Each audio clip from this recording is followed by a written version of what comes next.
Ceremonia del grito de independencia en la Ciudad de México.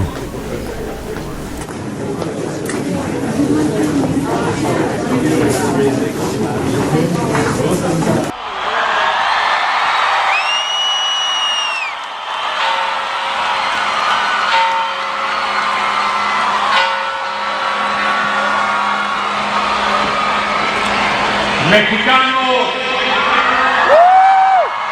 vivan los héroes que nos dieron patria. ¡Viva! ¡Viva Hidalgo! ¡Viva! ¡Viva Morelos! ¡Viva! ¡Viva Josefa Ortiz de Domínguez! ¡Viva! ¡Viva Allende! ¡Viva! ¡Viva México! ¡Viva! ¡Viva México! ¡Viva! ¡Viva México! ¡Viva!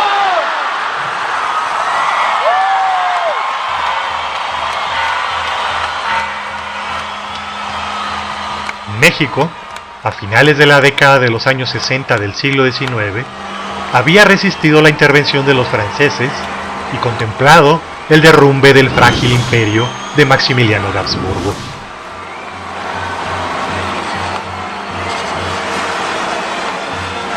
La Tercera República se había restaurado con el presidente Benito Juárez y el país comenzaría a vivir un raro periodo de estabilidad.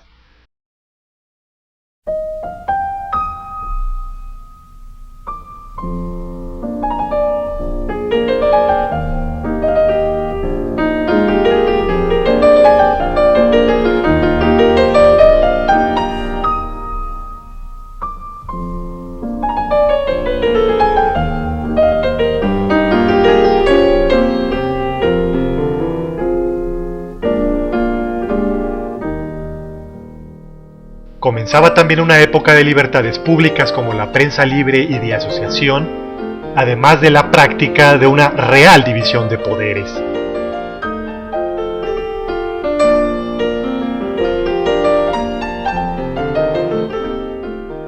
El presidente Sebastián Lerdo de Tejada, sucesor de Juárez, continuó y elevó a rango constitucional las leyes de reforma de Don Benito.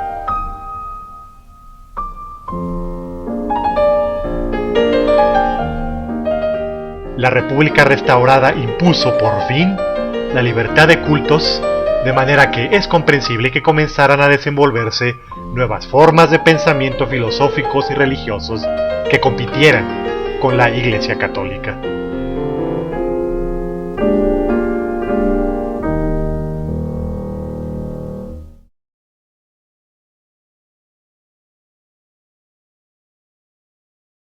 Refugio Indalecio González fue un militar leal al bando liberal. Luchó en las guerras de reforma y la intervención francesa. Llegó a ser general y fiscal sustituto en los juicios realizados en Querétaro contra Maximiliano de Habsburgo, Miguel Miramón y Tomás Mejía, que culminaron en su fusilamiento en el Cerro de las Campanas en 1867.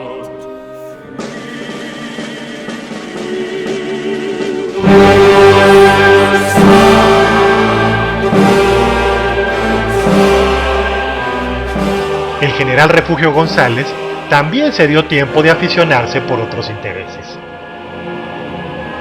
Restaurada la República, se retiró a Guadalajara, donde en 1868 publicó un periódico que dio inicio a las actividades espiritistas en nuestro país, la Ilustración Espírita.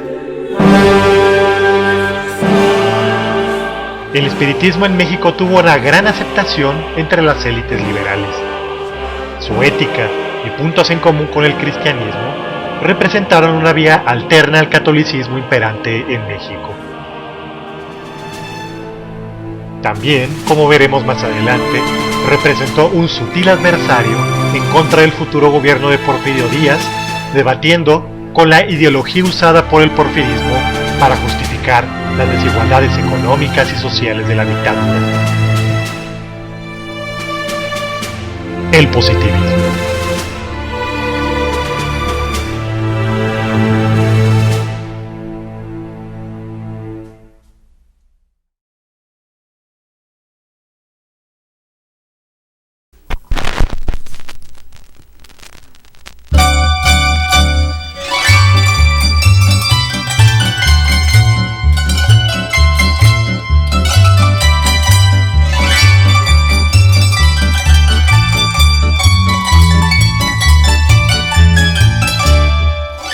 En la administración del presidente Lerdo de Tejada y en los inicios del porfirismo en la década de los años 70, el espiritismo floreció en la Ciudad de México y en otras partes de la República.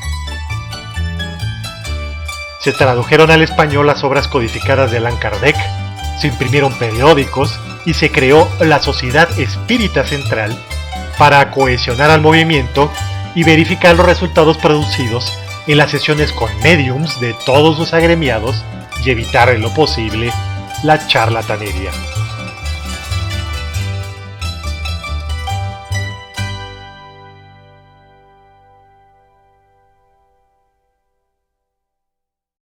Hombre de prestigio como Ignacio Mariscal, ministro de Asuntos Exteriores de Porfirio Díaz, el poeta y periodista Manuel Gutiérrez Nájera, los hermanos Santiago y Justo Sierra, este último ministro de Instrucción Pública, o el general liberal Sóstenes Rocha, acogieron las ideas de Allan Kardec.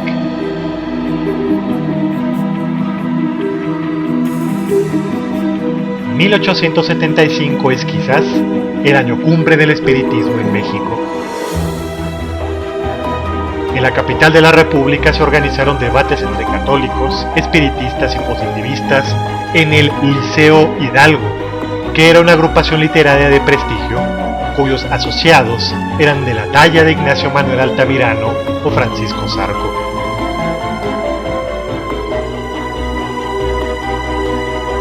Los años de la República restaurada fueron momentos luminosos pero efímeros en el México del siglo XIX, cuando por primera vez se discutió de manera civilizada, pública y con ideas, puntos de vista divergentes con total libertad.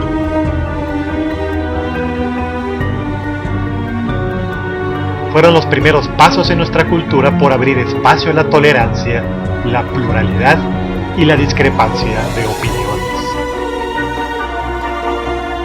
En el mes de abril de 1875, comenzó un debate apasionante para su época, con figuras como Gabino Barreda, introductor del positivismo en México y fundador de la Escuela Nacional Preparatoria. Los hermanos Justo y Santiago Sierra, José Martí, apóstol de la independencia cubana, o el escritor y periodista Ignacio Ramírez, el nigromante.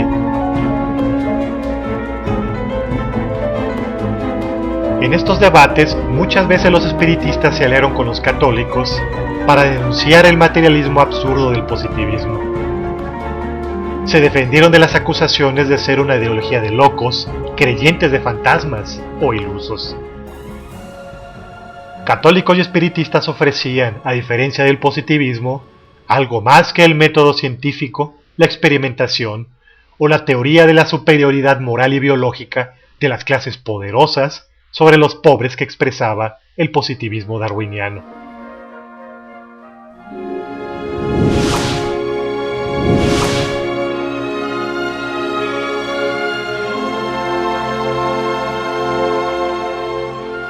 Respondían a la necesidad de saber a qué venimos a este mundo, el sentido de nuestra vida, las relaciones con nuestros semejantes, los valores éticos o morales para regular nuestra existencia, la relación con Dios, el más allá y, en el caso de los espiritistas, la relación con los muertos.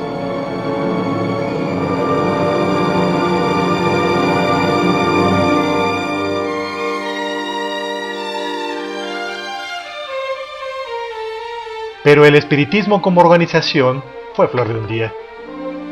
Los años posteriores a la toma del poder de Porfirio Díaz en 1876 vieron el comienzo de su decadencia y a finales del siglo XIX estaba prácticamente liquidado. Esto se debió a varios factores. El presidente Díaz, en su política de conciliación y cooptación, pactó con la jerarquía católica, por lo que el resto de las creencias y opiniones fueron acalladas y presionadas a desintegrarse. La muerte de los fundadores del espiritismo en México, el carácter elitista del espiritismo que imposibilitó su difusión al resto de la población, la mala publicidad y el estereotipo de un grupo de charlatanes, en algunos casos cierto, por sus sesiones con los muertos, y quizás también la asociación del espiritismo con algo infinitamente más peligroso para el autoritarismo porfirista: la insurrección.